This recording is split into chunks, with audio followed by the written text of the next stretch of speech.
And from the room I am in, I have the ability to take several live feeds. And for the next, I'll say hour and a half, we're going to be bringing you what is happening live. You will ingest the news as it happens. You will not see anything cut.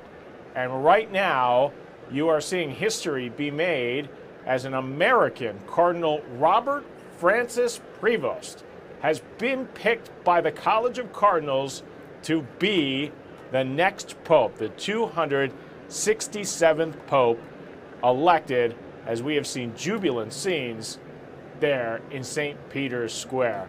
The Cardinal has taken the name Pope Leo XIV, so that is the new Pope, and he comes from Chicago, Illinois. And at this hour, on your right, that is a live picture from Holy Name Cathedral in Chicago, where Catholics in a city that has 1 in every 3 people considers themselves Catholic is in celebration mode right now as they are learning the new Pope is born and raised in Chicago. So you are seeing some people gathering right there at the steps of the church. So we got our eyes on 2 locations, Vatican City on your left, Chicago, Illinois on the right. Let's talk about Pope Leo XIV, once known as Cardinal Robert Francis Prevost. When he woke up today, who is he? Well, he actually is a dual citizen, and possibly one of the reasons he was selected, he has spent most of his life with the church in Peru and is a citizen. He is Peruvian as well, holds dual citizenship now with the United States and as well with the U.S. He was born in 1955, and after joining the Order of St. Augustine in 1977, he made solemn vows in 1981, earned degrees in mathematics, divinity, and canon law, including a doctorate from the Pontifical College of St. Thomas Aquinas in Rome. He was ordained in 1982 and began his pastoral and academic service in Peru in 1985. He actually came back to the United States in 1999. When he was in Peru, he served in roles as a chancellor, a seminary rector, canon law professor, judicial vicar. But in 1999, he did come back to the U.S., was with the Augustinians in Chicago, but a few years later, he returned to Peru at Pope Francis's request to serve as the apostolic administrator and later the bishop of the diocese in Peru, known as the Diocese of Chiclayo.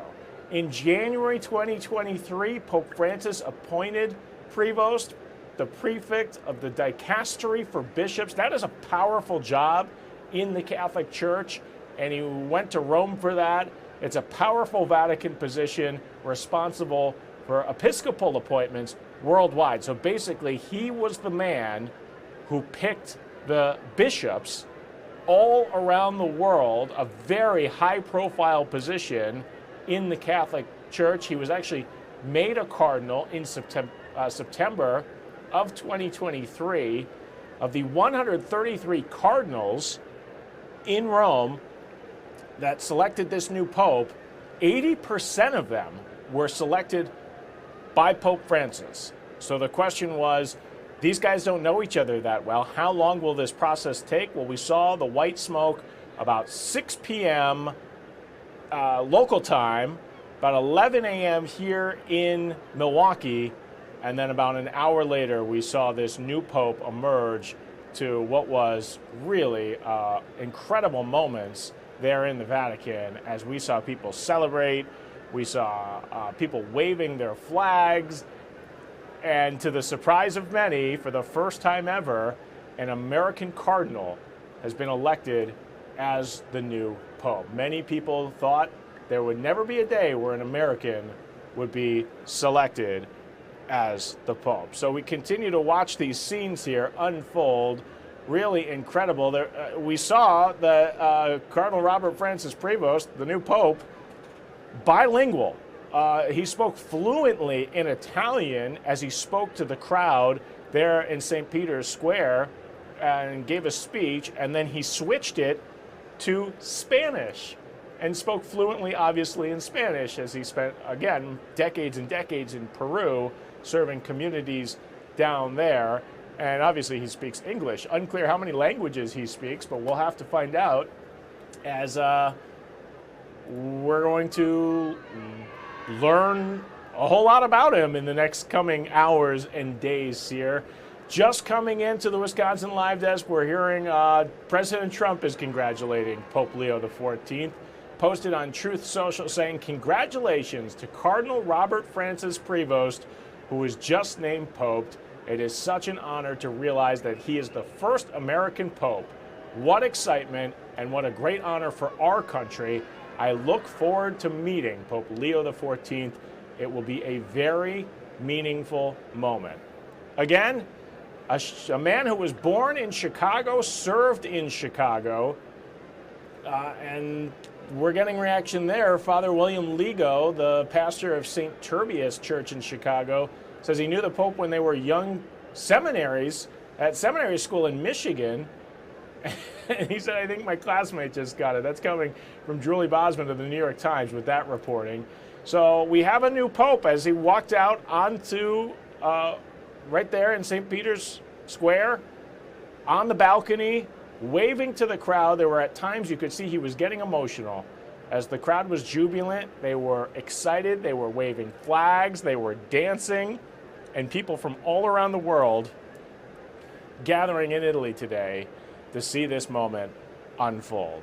So here's what we're going to do on the live desk. We've got a busy day planned. Of course, we're going to take as many live shots as we can as everything is coming in here live on your screen. We're going to take a quick break, and when we return, our coverage will continue. You are watching the Wisconsin Live Desk here on your Thursday.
This is the Wisconsin Live Desk. Ben Handelman here from the Wisconsin Live Desk. We are watching history be made on this Thursday, what is a very exciting day for Catholics around the world. 1.4 billion Catholics just learning who the new Pope is. Moments ago, Cardinal Robert Francis Prevost from Chicago, Illinois, was named, voted on by the Cardinals, the next Pope. He has taken the name Pope Leo XIV, and these are live pictures coming in from St. Peter's Square. There was as many as 100,000 people gathered in St. Peter's Square and all around Rome to get as close to that spot right there at St. Peter's Basilica and the balcony where the Pope just walked out and gave his very first speech to the crowd. So Cardinal Prevost is an American, grew up in Chicago, and spent most of his career serving people in Peru. He's the 267th Pope selected, and he got the 2/3 majority that he needed. How many votes did it take to elect him Pope? We believe, although it is still not entirely sure, but we believe there were 4 votes, 1 last night and 3 today before the white smoke came out today. There does seem to be some reporting that there may have been a 5th vote, but we're waiting on that. Okay, so what happened during the conclave? What happened inside there in this secretive process? Short answer, we may never know. Papal elections, they didn't always used to be this way. They used to not be as secretive. You know, when the cardinals walked out, they used to tell everybody what happened inside. But as the church became more concerned over the politics of everything and what happened inside, over the years, they've taken more of a seclusion and more of a secret oath to really keep secret what has happened there. And really, you got to think, in this day and age that we live in, where everything's on social media, everything appears to be leaked at some point, pretty incredible that with over a billion people watching this, we didn't find out who the Pope was until he walked out onto that balcony as the new Pope. Again, history in the making as an American cardinal elected by the College of Cardinals to be the new Pope. So we're still watching this. We've got a few different shots coming in here. Look at this beautiful shot of the church there in Rome. So we're watching this across the world. I also want to bring in Stephanie Quirk here more locally because we have some news that's been happening here, and Stephanie Quirk has been on a story. I'm just going to pull up her audio here. Steph, thanks for joining us here on the Wisconsin Live Desk. What are you working on today? Yeah, hi Ben, thanks for having me. We actually just heard from Greenfield Police Chief Jay Johnson, who was placed on administrative leave back in April 25th, actually. There's been a lot of questions surrounding this. We haven't gotten a lot of indication as to why he was placed on administrative leave. But today he actually spoke to media for the first time and kind of gave his side of the story. The mayor previously told us that it was because of workplace concerns, and today Johnson actually gave a public statement on the matter. So he said that there's several allegations against him. 3 he listed for his reason to be placed on administrative leave. One is that he asked the mayor for cameras installed at his home for protection. The second is that he allegedly berated a union employee. And the third, created a hostile work environment. Now, he basically said in this press conference today, Johnson did, that he thinks that this is the mayor's attempt to try to force him into retirement. We went into City Hall and called the mayor. We also emailed him. We tried to talk to him in person to see his response to this. But we haven't heard back. We didn't catch him in person when we went. The mayor previously said as to the reasons why he was placed on administrative leave. I'm going to read a statement that he sent us in the past. Is because this is a personnel matter and the review is ongoing, the city will not be providing additional details at this time. Our priority is to ensure a thorough, fair process and to maintain continued safety and effective service of the Greenfield Police Department for our community. So seems like there's kind of this dispute ongoing between the mayor and Police Chief Jay Johnson, who was placed on administrative leave on April 25th. So this is really interesting because this was the chief who's trying to get ahead of this today. He was placed on administrative leave, and he was the one who called the press conference today, correct? That's correct. So it was actually, and one of the questions that we wanted to ask him. He said that actually he walked off camera. He wouldn't take any questions after the press conference, but he's the one that called this press conference here in the city of Greenfield at 11 o'clock today, just kind of giving his side of the story, because there was a lot of unknown throughout this ongoing administrative leave that he is on, that he was placed on, basically to, kind of give his transparency on his side of the story here. But he said it seems like this is an attempt to push him into retirement. Of course, we're working to hear from the mayor. We want to hear the mayor's side on this, as to what his response is to these this statement. Yeah, I mean, we don't even know from the city if those allegations are exactly what they are investigating him for. I'm going to assume that in his press conference today, he said there was no wrongdoing on his part. Is that what he said?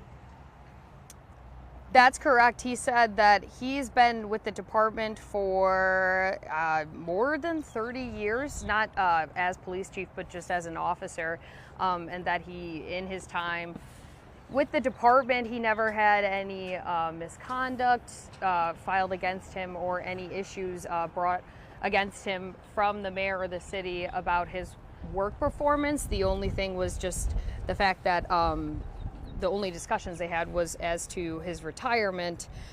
So we're just kind of curious to see what the mayor's side of this is, because obviously, like you mentioned, we don't know whether or not that's actually these allegations, those 3 misconduct allegations against him, are in fact what was listed on the decision to place him on administrative leave. Right, and it's very often that if there is some sort of investigation, the city's going to say we can't say anything because the investigation is active here. As far as who's running the police department right now, do we know who that is? Mm-hmm. Yes, so actually it was April 30th when the city's police and fire commission voted on an acting chief. They chose Assistant Police Chief Eric Lindstrom during a closed session. Lindstrom's been with the department since 2003, so he'll be running as the city's top cop during the time that this investigation is ongoing with the city. All right, Steph, appreciate that. So we'll continue to follow this. If there's any breaking news on that, we'll get to it. Okay, just as quickly, I'm just going to give you a live shot. The president was just walking by media reacting to this news that an American has been selected as Pope. So you're seeing a live shot from the White House. I've got a new shot that just popped up. This is from Chicago, as the new Pope is from Chicago. Let's listen to some of the reaction we're getting from people. I appreciate it. Thank you. Enjoy your trip. Thank you. Okay, so we're getting reaction from people as, again, lots happening here on the Wisconsin Live Desk right now, but Cardinal Robert Francis Prevost has been selected as the new Pope, and he is from Chicago, Illinois. And this is a live picture now, although shaky, because we're on board now with one of our FLD photographers, our station in Chicago, Holy Name Cathedral. That's where that shot is, as he's talking to people outside. Here's a live picture right now coming from the Vatican. Again, Pope Leo XIV is the new Pope, the 267th Pope for the Catholic Church. The first time an American has ever been named Pope in the entire history of the Catholic Church. Many people thought this day would never happen. An American would never become Pope, and it shows you how quickly and how much has changed in the world. And in the Catholic Church, it really is a global church now, as we are seeing Pope Leo was picked not just because he's an American, but maybe even more so because of his connection to Peru, where he was worked as a priest for so long. And that is a part of the world where the Catholic Church has exploded in growth in South America. Obviously, Pope Francis also coming from Argentina.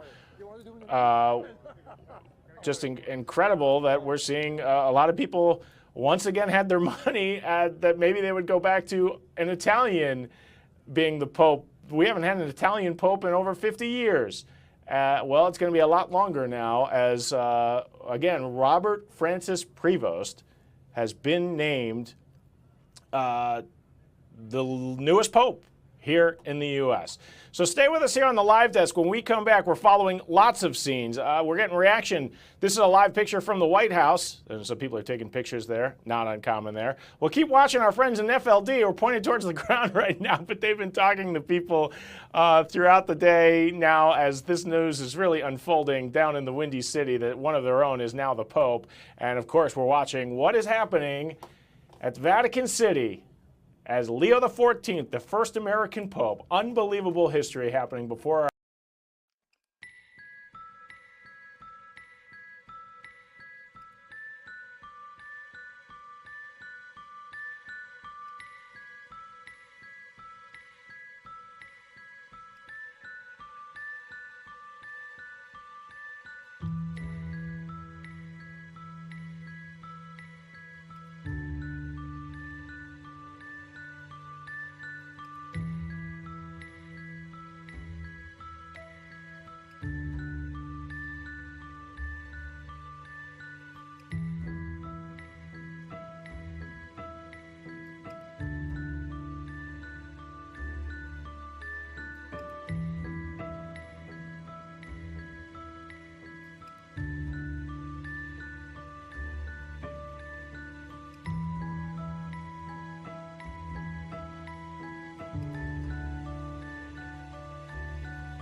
This is the Wisconsin Live Desk.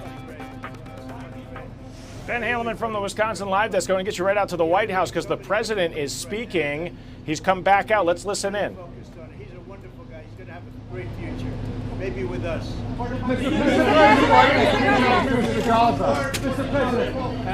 Who are you guys on it?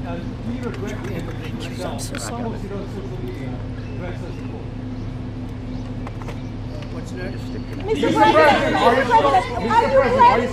are you planning to meet the Pope in the near future? Mr. President, Have you had it before? They've already called. They've already called. When is that? Do you have a timing in mind? They have already spoken to us, and we'll see what happens. But again, to have the Pope from the United States of America, that's a great honor. That's a great honor. Sir, have you had it before? Sir, had you? I'm watching, and they said he's from America. I said, that's great. Jack it up all the way. Have you had it before?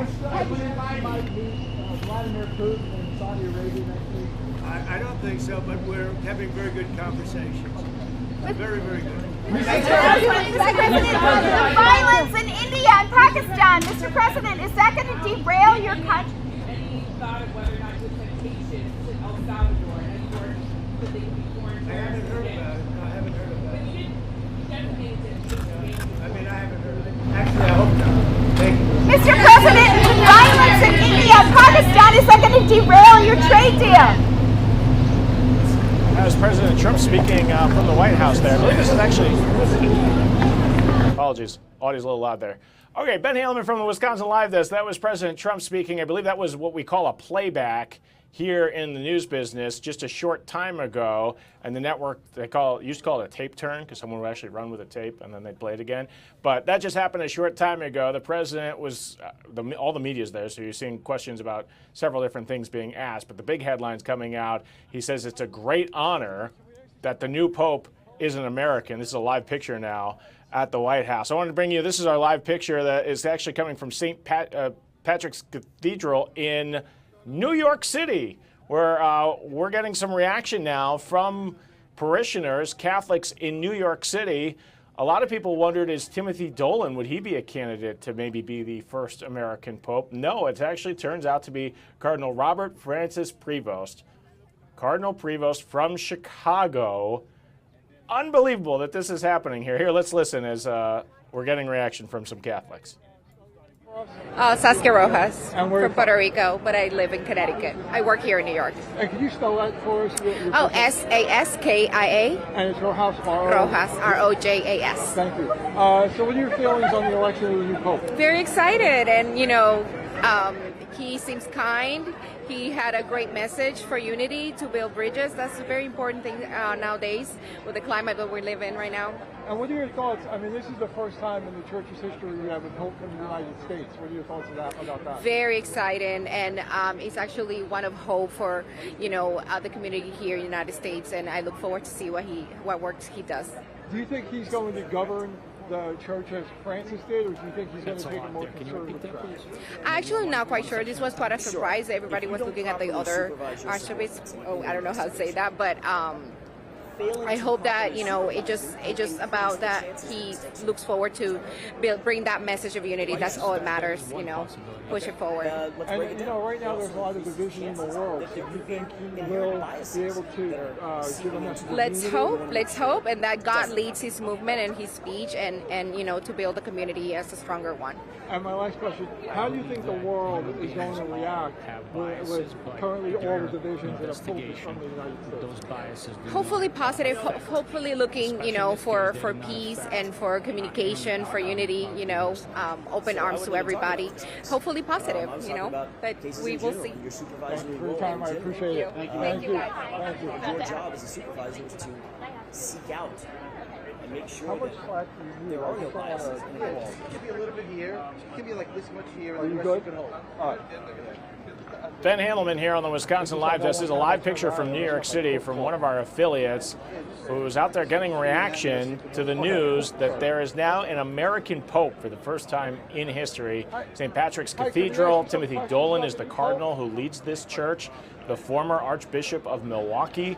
Obviously a pretty big position here in the United States, but many wondered, would he ever be a candidate to be the next Pope? It turns out it's Cardinal Robert Prevost, who, again, dual citizenship, was born in Chicago, spent most of his life in Peru, as you're just seeing people kind of flocking to the church. This is one of the busiest churches actually in the entire world. So many people, busiest Catholic churches, and with people hearing the news, they're running inside now for prayer for the new Pope.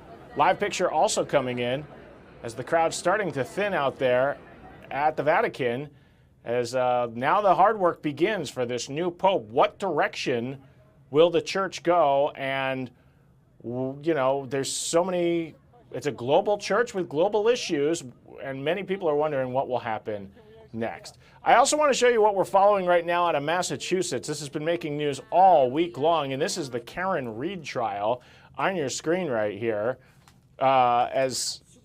Correct. This is the woman who had a trial accused of killing her boyfriend, who is a Boston police officer, leaving him in the snow during a blizzard, and he died. A mistrial during the first one. So let's listen to what's happening in the Karen Reed trial today. The adequacy of the investigation, correct? Yes. To use your word, that ensures the integrity of the investigation. Is that right? Yes, that's correct. As you sit here today, do you believe that this investigation, now I'm going to turn to this investigation, was conducted with professionalism, with competence, at the highest level of integrity? This investigation was conducted professionally, with integrity, and all the evidence collected, all the statements collected, pointed in one direction. There was no bias influence on the evidence, on the information that was collected, or which direction the investigation pointed naturally. Former Trooper Michael Proctor was the person who's the assigned case agent, the lead case agent in this particular investigation, correct? Michael Proctor was the case officer for this investigation. He was assigned ultimately to use another phrase, as the lead investigator, wasn't he? I'm not going to agree with you. Is there a reason that you want to try to distance yourself from naming Michael Proctor as the lead investigator in the case? Is there some reason? I am not trying to distance myself. All I'm saying is the term that I use is the case officer. We're simply case managers. There's no leading investigation in any direction. So, in your mind, well, let me ask you this. Is case officer another word for that? Synonym would be an investigator, right? He's a detective, an investigator, correct? He is a detective, yes. And he was the one who was assigned by the Massachusetts State Police because of his on-call status that night, or that morning, January 29, 2022. He was assigned to the case, correct? Michael. Yes or no? Assigned to the case. That's all I'm asking. Well, you said a lot before that, No, so. I said he was assigned to the case. What I said before that was January 29, 2022. He was assigned by the Massachusetts State Police as the case officer for this case. Right? No. Who was? He was assigned to be on call a month prior. Just because he was on call, he was assigned the case as a result. He was not assigned the case right there and then, because his assignment began much earlier in the day. Sergeant, we can do this all day, I suppose. He was on call. He was. January 29th, correct? He was. Because he was on call, any case that happened to come in would be assigned to whom? To the on-call trooper that's on the schedule. Which was whom? It was Michael Proctor.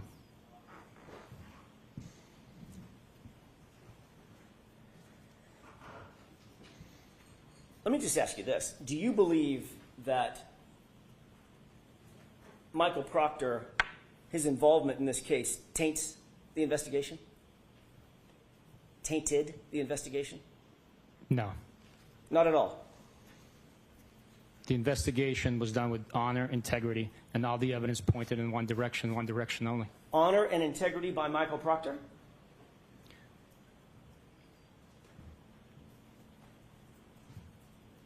Was that a question? I'm sorry. Sure is. Everything I say is a question. Honor and integrity by Michael Proctor, Sergeant? Okay. Sustain to the comment.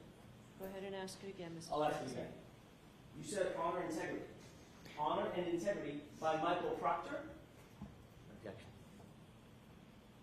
I'll allow it. The investigation was conducted with honor and integrity, and all the evidence pointed in one direction and one direction only. So, Sergeant Buchanan, you don't want to answer my question,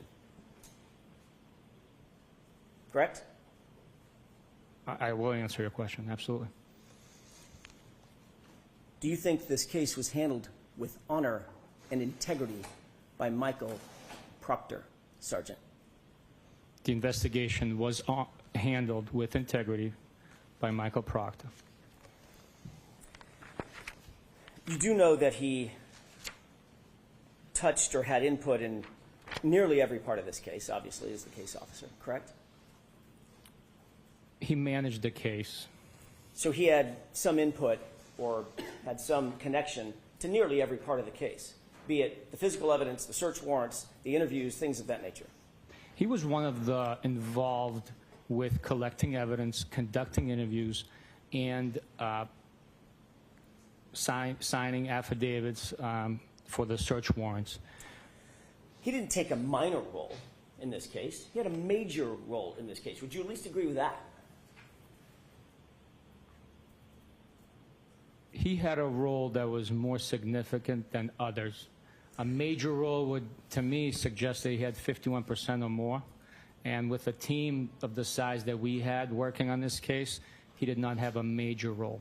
So you believe, as you sit here today, your testimony is Michael Proctor did not have a major role in this investigation of Commonwealth versus Karen Reed because he didn't have 51% of something? That's your testimony? That's the way I understand it, yes. Okay.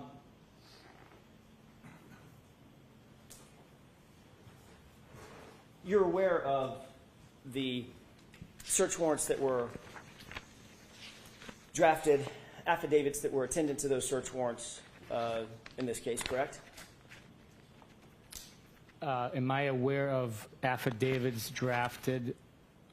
Search warrants and affidavits. In support of the search warrants? Correct. Yes, I am. All right. You're also aware that there was a good amount of physical evidence that was handled in this case? Recovered, touched, booked, assigned or booked into the lab, things of that nature? I am aware of the evidence involved in this case, yes.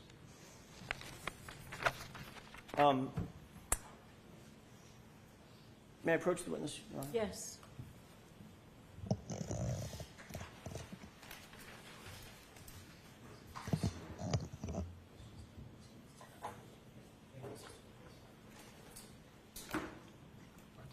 Good afternoon. You've been listening to testimony in the Karen Reed trial. She's being tried for a second time in the killing of her police boyfriend after a party. He died of hypothermia. She's accused of backing over him. We're going to take you now locally to the Teacher of the Year who's been named right here in our own backyard, a Greenfield teacher.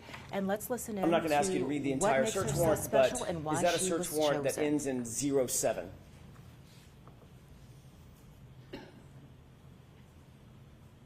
Yes, it is. And it's for, generally, Verizon records for Ms. Reed's cell phone. Help support me. You can make friends at Glenwood, and they make education fun. No, I would not agree with you, sir. Our teachers! Our teachers! Our teacher! My teacher! She's nice. My teacher made me laugh. We never want to leave her. She's beautiful. She's amazing. Kind. She does fun things. She's kind. She is kind. Caring. She's just really nice. Smells every day. Kind. Beautiful. Sometimes calm. Caring. She's caring. Proud of us sometimes. She is funny. And kind. Forgiving. Kind. Kind. Is awesome. My teacher is kind. My teacher is awesome. My teacher is amazing. My teacher is the best. Lady's super kind. My teacher is silly. Because she helped me won. Her give me a high five and a hug. She's the best. Is that she teaches us, and then I get really smart. Smarter than my parents almost. She makes us learn, and I like learning. At the end of recess, the kids chant, "Run, Mrs. Rose!" Cleaning with me at play workshop. Because she loves us. She cares about us. She let us hug her. Firstly, us treats people better. Because she's just the best. Because I like how she's silly and she's really smart. Because she does lots of fun things. She's nice to me. She let us do arts and crafts with her. She's like the best teacher ever. Because she always cares for us. She cares about all students. She makes me feel happy. She's kind, she's very pretty, and she's helpful to us. Pretty nice. She really cares about us. She cares about how we're feeling. Is forgiving and understands if we make a mistake. Like, if we don't understand something, she can help us. Makes different projects for us to do in science and stuff. He puts effort into projects. I like that makes jokes about stuff. Nice, but strict, like a good strict. Really nice and really thoughtful. That she's very nice. she like helps you with a lot of stuff. So my teacher likes to joke around. My teacher makes me smile because she's nice and she worked with me. She supported me, and I'm thankful for her. I love Miss Dixon because she's a nice teacher.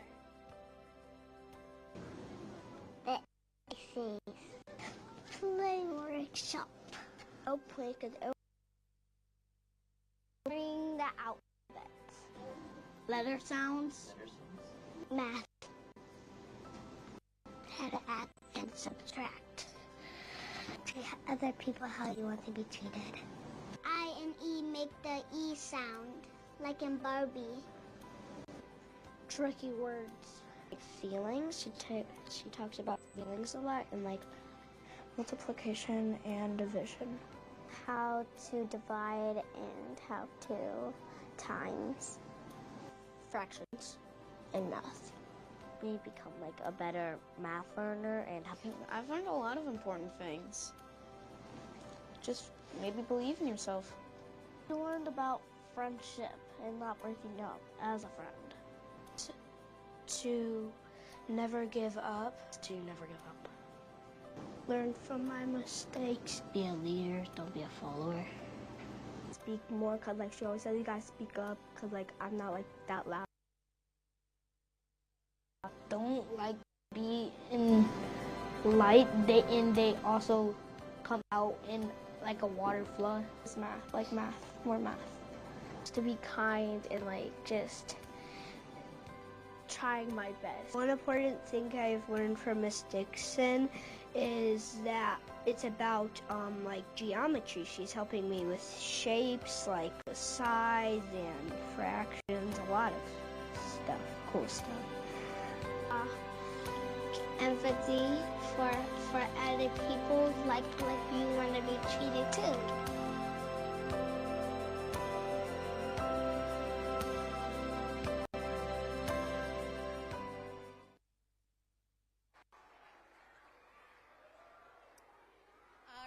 Voices up in 3, 2, 1. Thank you, Glenwood. So I want to give a big shout out to Mr. Wysocki and Mr. Machuda for their hard work on the video, and to all of our students for their kind words. So before I turn it over to our next special guest, I want to thank our school board members, Mr. Frona and Mrs. Shashalski, for joining us today to celebrate the amazing Glenwood staff.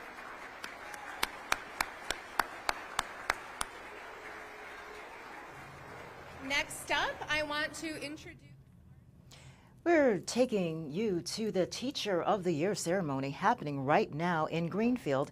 Megan Dixon is being recognized. She's a second grade teacher at Glenwood Elementary School, recognized as the 2026 Wisconsin Teacher of the Year, being recognized by State Superintendent Dr. Jill Underly during a surprise student assembly, which just started about a half an hour ago. And you were listening to some of her students explain why Miss Dixon is so special. Megan Dixon, what an honor. 25 years of inspiration as a school teacher, a second grade school teacher at that. She's taught second grade at Glenwood Elementary in Greenfield for the past 13 years. And her classmates or her fellow teachers say that she's known for her passion, her advocacy, and leadership, and that she's deeply committed to working with her students and fellow educators. So this is quite the honor for the Teacher of the Year to be chosen right here in our own backyard in southeastern Wisconsin. We'll take you back and let's listen to a little bit more of that ceremony. Of Teacher Appreciation Week, we have a very special guest with us today. Wisconsin State Superintendent of Public Instruction, Dr. Jill Underly. Being State Superintendent, Dr. Underly leads the Department of Public Instruction, which means she leads public education and public libraries across the entire state. She does things like help our teachers and libraries so that they can keep learning new and innovative ways to teach each of you. They work with leaders at all levels of government and try to get schools and libraries the resources and money we need. But if you ask her what the best part of her job is, she'll tell you it's moments like this. She loves visiting schools, including Glenwood Elementary School, and celebrating the things that make those schools so incredibly special. And today she's here for that exact reason. Please join me in giving a very warm welcome to State Superintendent Dr. Jill Underly.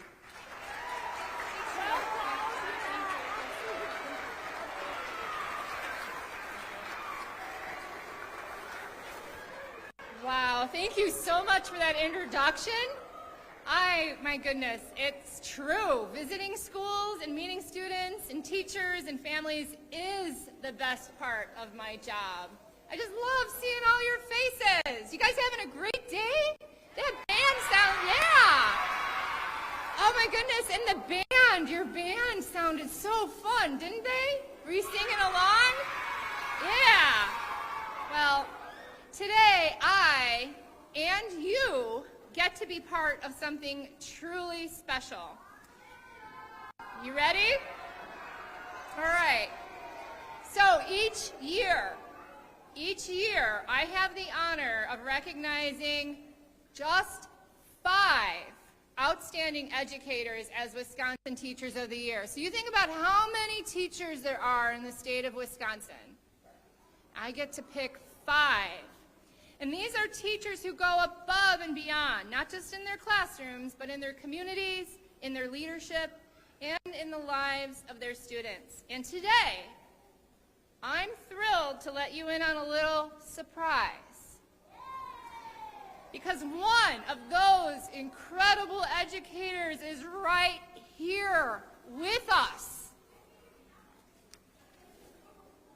It's my absolute pleasure to announce that one of this year's Wisconsin Teachers of the Year is Ms. Megan Dixon.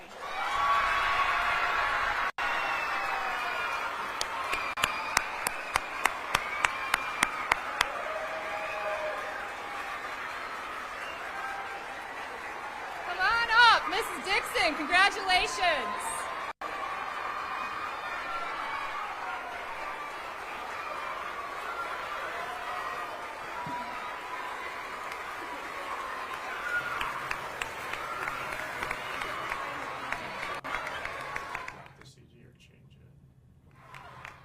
You're watching a surprise for teacher Megan Dixon of Glenwood Elementary. She's been named one of 5 Teachers of the Year in the state of Wisconsin. The superintendent, Dr. Jill Underly, making that announcement, joining students. You heard from some of her second graders explaining why Ms. Dixon is so special. And this is just a wonderful way to honor a great teacher during Teacher Appreciation Week. Let's listen in. All right, we have some pretty amazing teachers here in Wisconsin, so it was really hard to pick just 5 to receive this award, but Ms. Dixon stood out in some very powerful ways, and I'd like to share some of those wonderful reasons why. Ms. Dixon's classroom is not just a place to learn, it's a community. It's where students feel safe and respected and empowered to succeed. Her heart is as big as her commitment to teaching. She's always inspiring students to give back to the community, whether it's packing lunches for people experiencing homelessness or organizing book drives for children who lost everything in a hurricane. Ms. Dixon brings books to life. She makes literacy fun in so many ways. And one of her projects that stood out to me was Nomination Night, where students get their own library card and nominate their favorite book for recognition. It's a celebration of reading that brings students, families, and the community together in joyful, shared love of reading. Ms. Dixon, thank you. Thank you for all that you do. You've helped shape the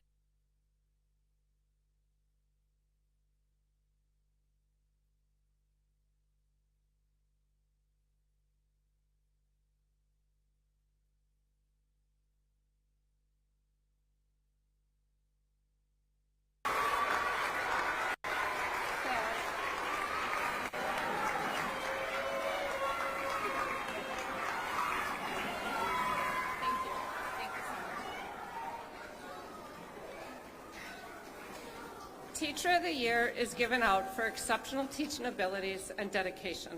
It recognizes educators who excel in their craft, inspire students, and contribute to their school community. Mrs. Megan Dixon loves education. She strives to be her best self in everyone she touches.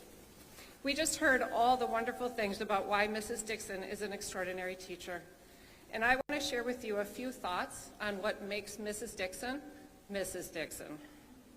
To begin, we've all felt the joy of her warm welcomes in the morning and throughout the day. Mrs. Dixon each year not only gets to know her current second graders, but she also gets to know the future second graders. If you are in K4, K5, or first grade, I know you've shared a conversation or story with Mrs. Dixon already. Her contagious smile and laugh brightens everyone's day. If you look outside during second grade recess, there's a good chance that you will see Mrs. Dixon playing basketball or soccer at recess. And thinking about that, Mrs. Dixon is the #1 Bucks fan.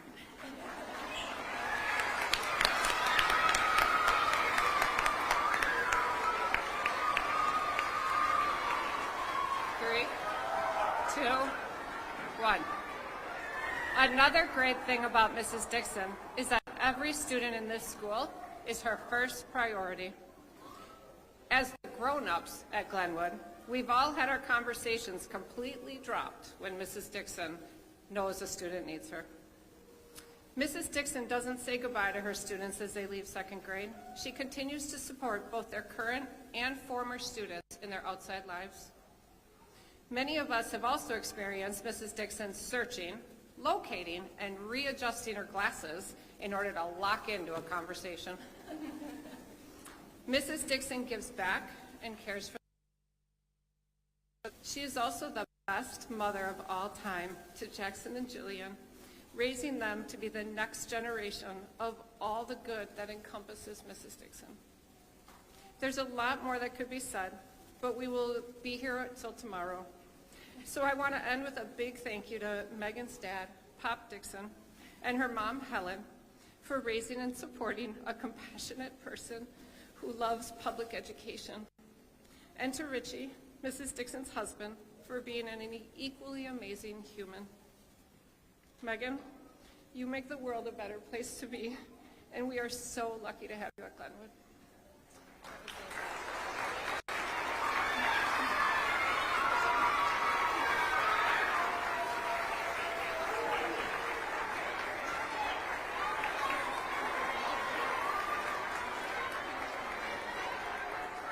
Wow, that was lovely. Thank you. All right, just a little bit longer, kiddos. You guys are amazing. All right, well, thank you. Thank you for sharing those words. Thank you. All right, well, let's give another big round of applause for 2026 Teacher of the Year, Mrs. Dixon.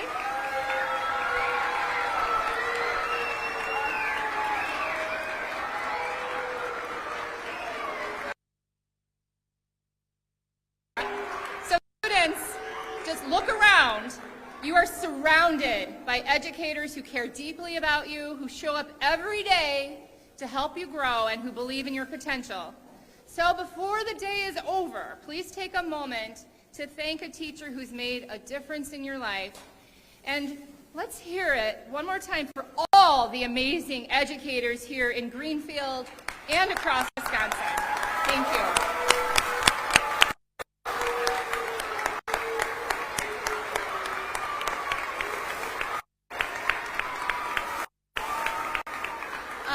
Glenwood. Let's all take a quick moment, and I want all of our students to turn to their teachers right now. Turn to your teacher, and on the count of 3, we are going to say, thank you, teachers. 1, 2, 3. Thank you, teachers.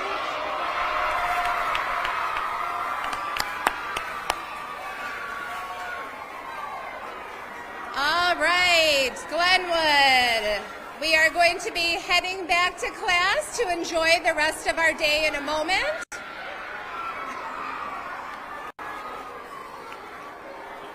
All right, let's let our our band get back up, and then I will be dismissing classes and grade levels one by one. Have a wonderful... So you've just been a part of a surprise for second grade teacher Megan Dixon of Glenwood Elementary School in Greendale. She's one of 5 Teachers of the Year. Had no idea that she had won this honor. She was there for a school assembly, and not only did she hear from students who recorded their messages on why she's so special, she was also presented the award by Wisconsin Superintendent Dr.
one of our own be elected as This is the Wisconsin Live to Desk. serve as the Holy Father really is a cause of great And we are going to continue our coverage of the new Pope, who has just been announced earlier this morning.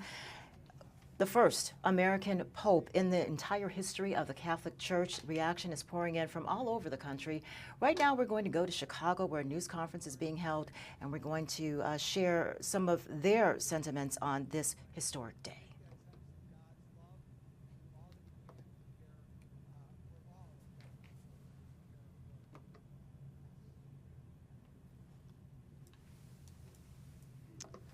So I have not personally worked with him, but I do know people who have worked with him. He's as an Augustinian. There's a large Augustinian community here in the Chicagoland area, and they all speak so incredibly highly of him. He's just a really wonderful, wonderful man who is guided by a sense of God's love.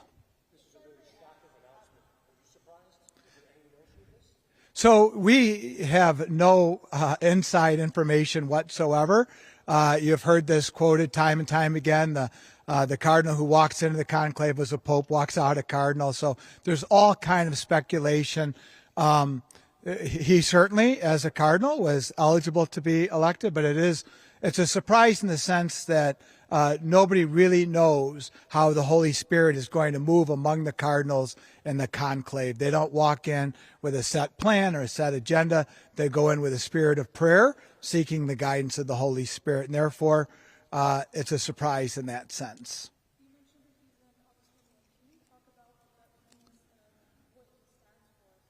Certainly. So the Augustinian community is based upon St. Augustine, and the Augustinians live in community, and they have wonderful institutions of education, both higher and lower education, so run high schools, universities. Villanova is certainly the most prominent of those universities. They serve as pastors of parishes. They really take care of of the people of God in a wide variety of ways, with a special devotion to St. Augustine, that rule in which they're called to live their lives. They come together to pray. They share meals together. There's that Augustinian spirituality that they bring. There's any number of religious orders, and then Father Greg and I are both secular priests, so I was ordained for the Archdiocese of Chicago and then named a bishop by Pope Francis. The Augustinians are ordained into a community, not into a specific location. So that's kind of like the biggest difference. What exactly does this mean for the community of Catholics in Chicago? How big of a deal is this for everybody that, considers themselves Catholic, comes to church? So honestly, the most important thing is that a successor of St. Peter has been elected. So no matter who that person was going to be a source of great joy and a source of great happiness for us.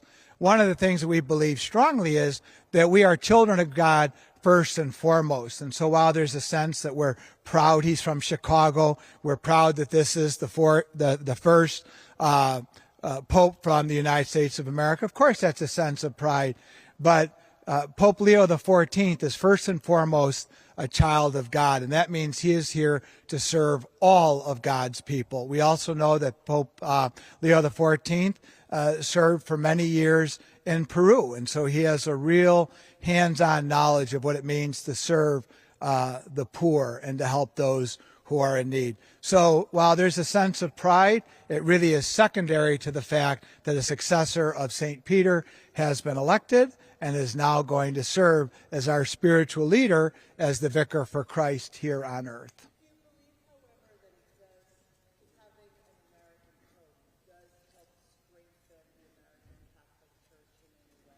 Once again, I would believe that any one who is elected would strengthen the church in America, strengthen the church in Chicago. That is the role of the shepherd. So whoever it was going to be was going to make us stronger.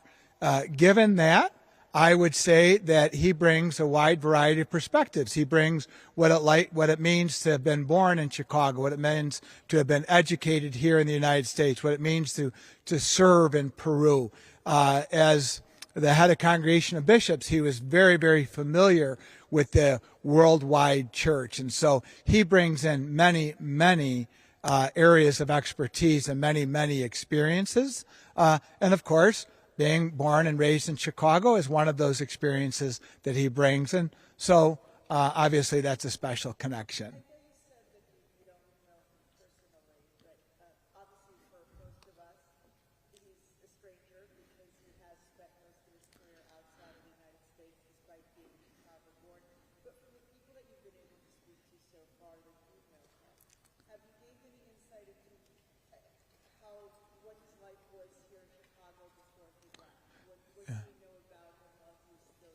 Yeah, so to be honest with you, I haven't had the opportunity to talk to anybody who knew him since the election was announced, but I had a lot of conversations beforehand.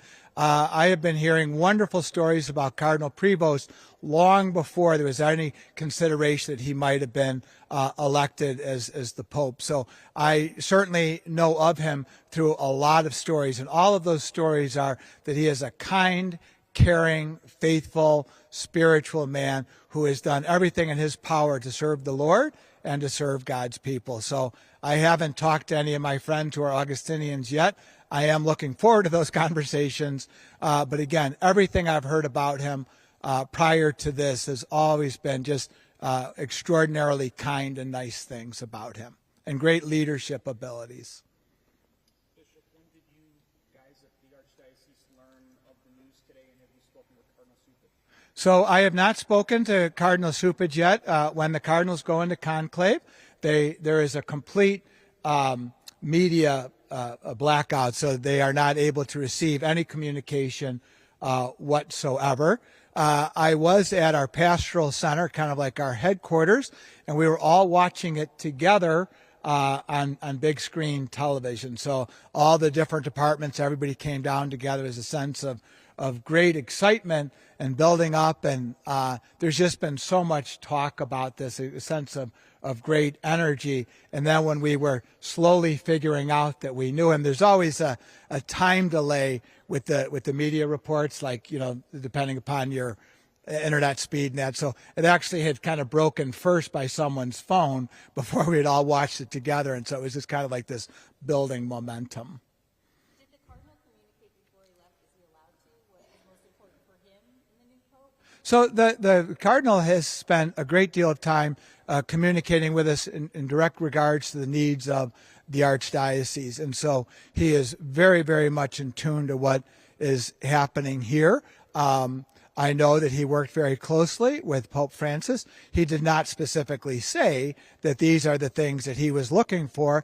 I would say that he entered into the conclave completely open to the movement of the Holy Spirit. I would say that he did not go in with an agenda, but he did go in telling us to make sure that we keep moving in the right direction. He was very concerned about us here. He loves the Church of Chicago. He wants the best of the Church of Chicago, and he was putting us hard at work.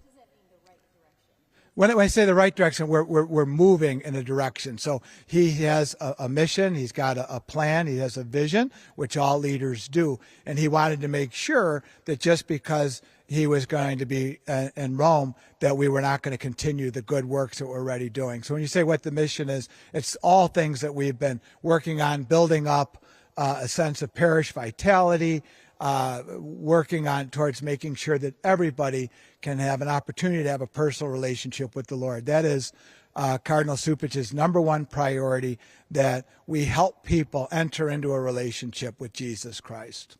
Most people aren't Catholic, most people aren't Christian. What do you want the world, this is obviously the world needs to know about who the Pope is and what he should do for them? So I really do believe that the popes do serve as a wonderful example of what it means to be kind, compassionate, caring people. And so people who are not Catholic, people who are not Christian, people of all denominations, I think, can look to the Holy Father as someone who really serves as an example of what it means to care for those who might seem forgotten. And just like we look to other spiritual leaders and we look to their example of what it means to be a people of dignity and respect, making sure that everyone receives the dignity and respect that God will want for all of his children.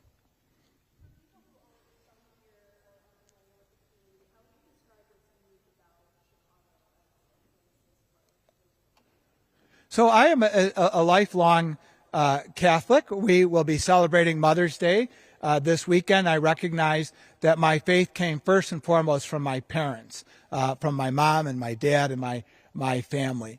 I also believe that my experience at grammar school helped to form my faith, and I believe that the experiences that I've had here in Chicago have helped me understand the importance of living a life of faith.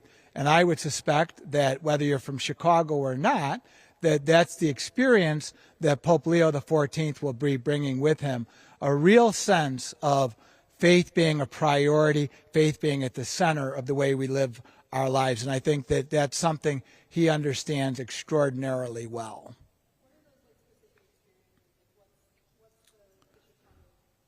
I would say that part of the Chicago spirit is that we journey together. I think if I look at my own experience, my faith is not lived in a silo. It's not lived in a vacuum. I would say the Chicago way is that we come together, we share our faith, we tell stories about our faith, we are traveling together. While none of us are perfect, we're on the road together. And I would say, from my perspective, that's what I've learned in Chicago. I suspect that would be true of wherever you've grown up. But that's my understanding as a lifelong Chicagoan. What are some of the cornerstones that you would want to see from this new era in the Catholic Church? You know, there's a lot of talk about how involved the Pope should be in certain current events. What would you want to see as defining features of his tenure? So I think it's very important that the Pope does speak up for the voiceless. I think it's important for the Pope to speak up for those who cannot speak up for themselves. And I think that Pope Francis was certainly someone who cared for those who were living on the fringes, who could easily be forgotten. And I strongly suspect that Pope Leo XIV will do the same thing. He will give voice to the voiceless. And I think that really is our responsibility.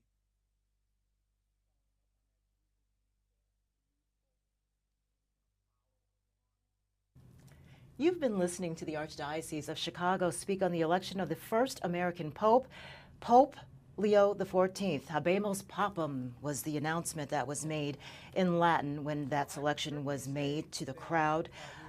This is a first in the 2,000-year history of the Catholic Church.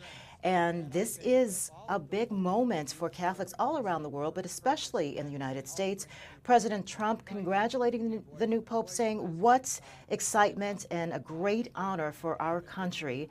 This is one of the biggest appointments, I should say, elections for the Catholic Church. And what we know about the voting, it took 4 ballot sessions in 2 days for Leo to be elected. Not bad. Pope Francis, who he is now following, it took 5 ballot voting sessions in 2 days to be elected.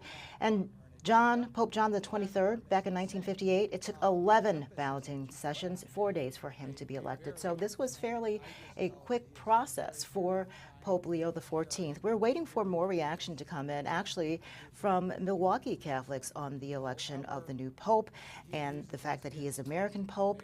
Most Reverend Jeffrey R. Haynes, the Auxiliary Bishop of Milwaukee, is holding a news conference any moment now, and we will take that. He will be speaking at Mary, Mother of Church Pastoral Center, and as soon as that begins, we will take you there. But let's listen in to how the Pope is being received by the Archdiocese of Chicago.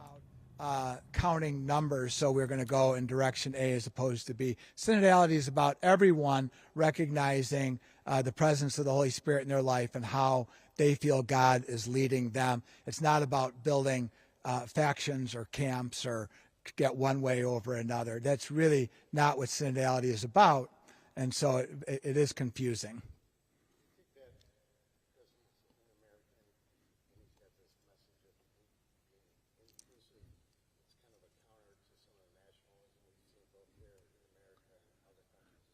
So I would say, once again, that Pope Leo XIV is a child of God first and foremost.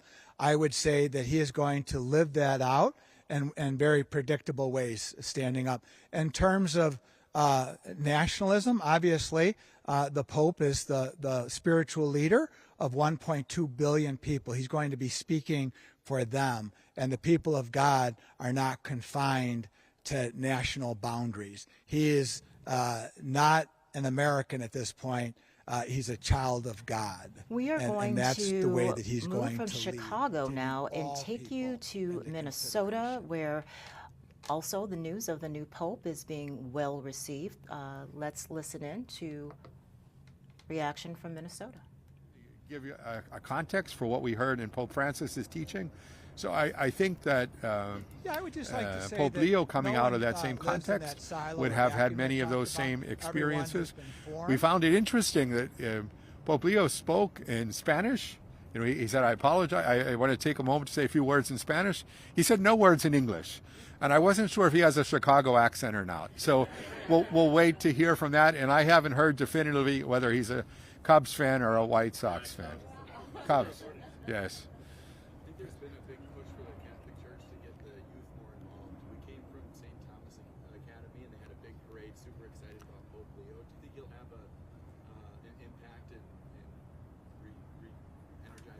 That's certainly the hope. Now, if you were watching the broadcast, you were all very busy.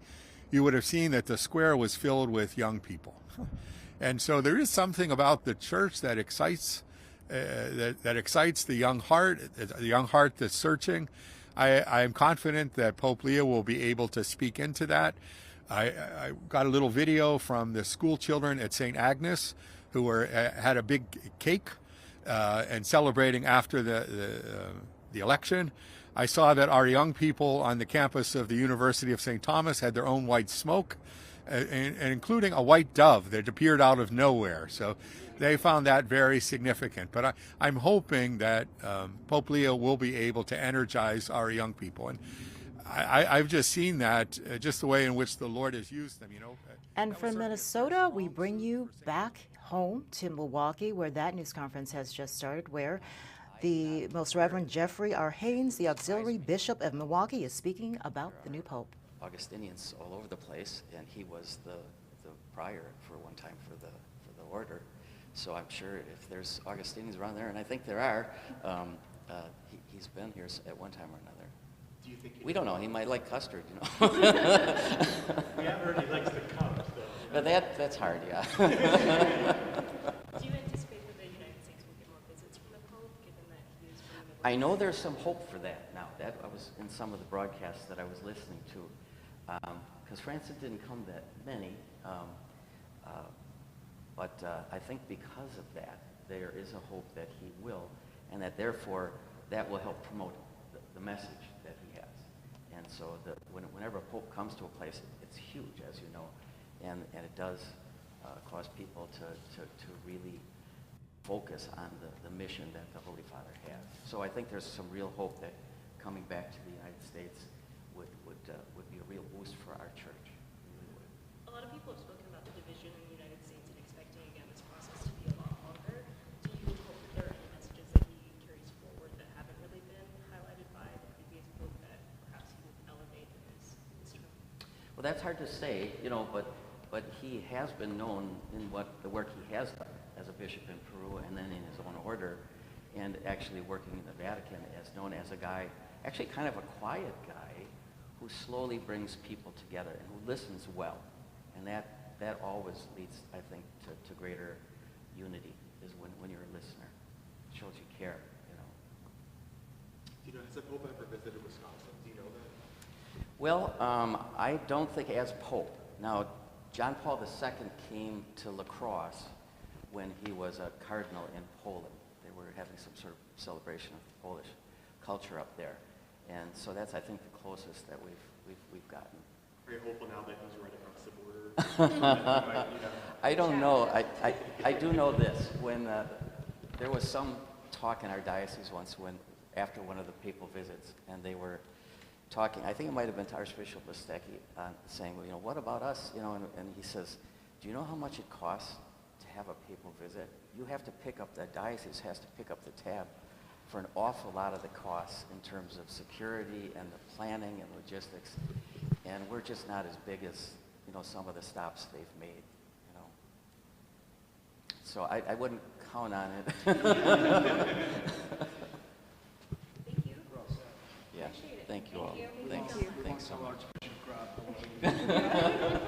Just say, he passed. Thank you all. Thank you. And let's take you to the Vatican. A historic day. The first American Pope has been named, Pope Leo XIV, the first time in the 2,000-year history of the Catholic Church that an American will lead the Catholic Church. We're going to take a quick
This is the Wisconsin Live Desk. Good afternoon. I'm Kim Murphy on the Wild Desk. It has been a busy day here. The first American Pope has been elected, and it's been well received all across the world. And of course, the United States, there is a lot of pride here. Let's take you to some more of that reaction that's happening right now in Chicago. This news conference has been going on for the last half hour or so, and this is, reaction to the Pope from Chicago. So we're just going to change that up here, but there is so much excitement to the election of this Pope. This Pope is known as someone who's dedicated to the poor and to service. He was actually brought to the Vatican in 2023 by Pope Francis as the head of the office that vets bishops' nominations. So this is one of the most important jobs in the Catholic Church. So he was able to work at the elbow of Pope Francis, and maybe that is part of the reason why he was elected after just 4 balloting sessions in 2 days. So again, let's listen in to some of the reaction that is happening this afternoon from all over. Chicago especially proud because as Cardinal Robert Prevost spent some time in Chicago and is a Chicago native. Prognosticators thought it would be an American Pope. You found his name buried near the bottom of possibles, but most of them were more more attraction and publicity. And he's kind of has worked in the background of things. You know, did a lot of missionary work in Peru, and was a bishop down there.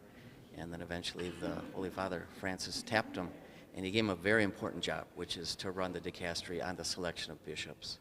That's a really important job. If you make a decision on the wrong bishop, it doesn't help the diocese or the church. So he's done a good job of trying to find the names and certainly do what Pope Francis asked of, which was to make it a more diverse church, more inclusive. You know, for a while there were so many Italian bishops and cardinals and things like that, and so he wanted to make it more reflective of the diversity of the church. What do you make of his selection of the name Leo? That's a pretty important thing. Usually there's a lot of thought given to that, and I think his certainly had it.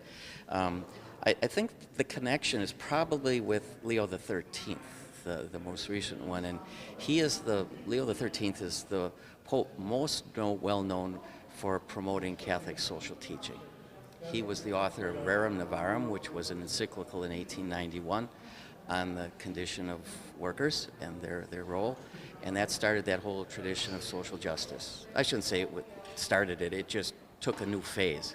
The social justice had always been embedded in the gospel and our doctrine, but that was the beginning of those teachings and the whole notion of popes writing encyclicals, particularly on justice issues. And so I think by choosing that name, he's making a strong statement that he has the same care of a just world, and particularly concern for the poor and the needy. And he even talked about that in his message about going, like Francis said, out to the peripheries and trying to help people in that regard, and to be a missionary church and a church of peace and mercy. You mentioned Francis. A lot of these College of Cardinals were picked by Francis. Correct. Is it surprising to you, at least, that the next pope is somebody that is hand-selected and apparently seems ready to kind of continue what Francis has done? Yeah, and that tends to happen, doesn't it? We remember when John Paul died, that's what happened really with Pope Benedict XVI. He was kind of a carry-on of the message of Pope John Paul II. And so I think that happens, you know, and I think there was, like you said, so many of these other cardinals were selected by Pope Francis that many of them came from his mindset with kind of his vision as well. What does it mean to Americans, American Catholics, especially here in Milwaukee, where there's a huge number of them, to have an American there in the Vatican? I think there's a lot of pride there. I mean, you certainly saw that when Pope Francis was selected, being the first out of Europe in a different continent. And I think this will be a very important thing for us as people of the United States, that you know, our country's, we think of it's old, but it's not in comparison to the rest of the world. You know, we're actually considered kind of for years a missionary church. But now it's like we're standing on our 2 feet, and we're a part of this as well.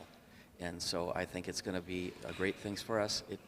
We're hoping maybe he makes a visit, and I think he will. And I think that is always a huge boost. I was listening to some people talking on the radio the other day that the impact that when John Paul II came, remember for World Youth Day, the waves of youth that went there and that got so inspired by him. Chicago wrapping up remarks as celebrating a Chicago native and an American, the first American named as Pope. After 2 days of 4 ballot sessions in 2 days, we saw the white smoke around 11 o'clock our time. And when the Pope made his announcements that he was Pope Leo XIV, he spoke in Italian, he switched to Spanish, and he talked about his years as a missionary and then as Archbishop in Peru. This is a man of the church who was brought to the Vatican in 2023, again by Pope Francis, as the head of the office that actually vets bishop nominations. So it was a very important job, and now he is in the office of the biggest job of the Catholic Church. Congratulations are coming in from all over the world, including from the United States. President Trump saying what excitement and a great honor for our country. This is just an honor that is being absorbed all across the world. And in some of the news conferences, we heard questions of what do we think this means for a visit from the Pope to the United States, if the United States will see more of the Pope. And from the Milwaukee Archdiocese, it was explained that when a pope visits anywhere, it is very expensive, and it is the city and the Archdiocese that picks up the cost of that, the security. And although it would be a great honor to host the Pope, chances are it will not happen, Milwaukee being the host, but that does not mean that the Pope will not visit the United States, as he is American. Habemos Papam will have more coverage on air and right here on the Wild Desk. Thanks for staying with us this afternoon. Have a great one.